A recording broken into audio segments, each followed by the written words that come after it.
Welcome to Therapy Thursdays here on Louisiana Living. I'm Dr. Jerry Yarborough, physical therapist and owner of Physical Therapy and Balance Centers. Now, if you've been with me long, you've heard my story of my vestibular problems and the lack of balance I had. So that's what we're talking about today is vestibular dizziness, issues that affect your balance and even your quality of life. And today we have a special guest, Teddy Jurett. We met each other about 8 years ago when you came to me for some help.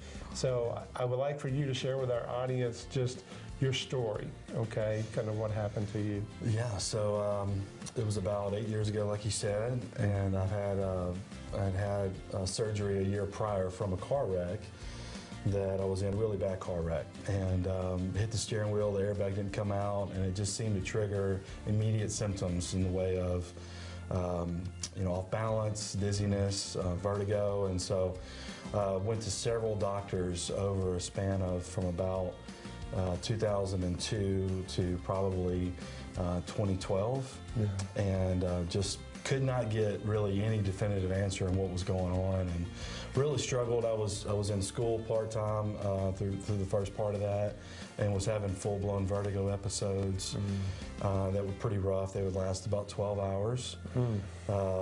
Just extreme, nausea and vomiting until you really just fell asleep or it went away. And so really struggled with that day to day, and saw just about every doctor you can imagine, from ENTs to neurologists to everybody in between. And nobody could give me a really direct answer on what the cause was. And it wasn't until I went to see a doctor in South Louisiana where they finally diagnosed it properly as a birth defect that I had in my inner ear. And it's only triggered by trauma to the head. And so I had a surgery to try to correct that, and it didn't work, unfortunately.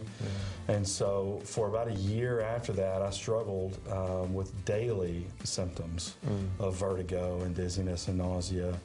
And really didn't know what to do. And just by chance, somebody recommended you, and I went to see you about a year after the surgery, and I was just completely bedridden at that point, and was not working. And actually the doctor that I went to see previously that did the surgery even told me vestibular therapy was a waste of time. So I didn't even pursue it and didn't even research it. But a family friend recommended you, and so we gave it a shot, and I think in a matter of 3 months, you had me at work. And I was working completely every day, all day. We were still battling some residual effects from all of that, but it was definitely a game changer for sure. And that was, I guess, 8 years. Well, that's later awesome. Thank God someone did refer you to us. And again, I specialize in that because of my own personal experience. And I know that vestibular therapy can help people. So when we come back, we're going to talk a little bit more with Teddy about his experiences and how vestibular therapy helped him and how it can help you.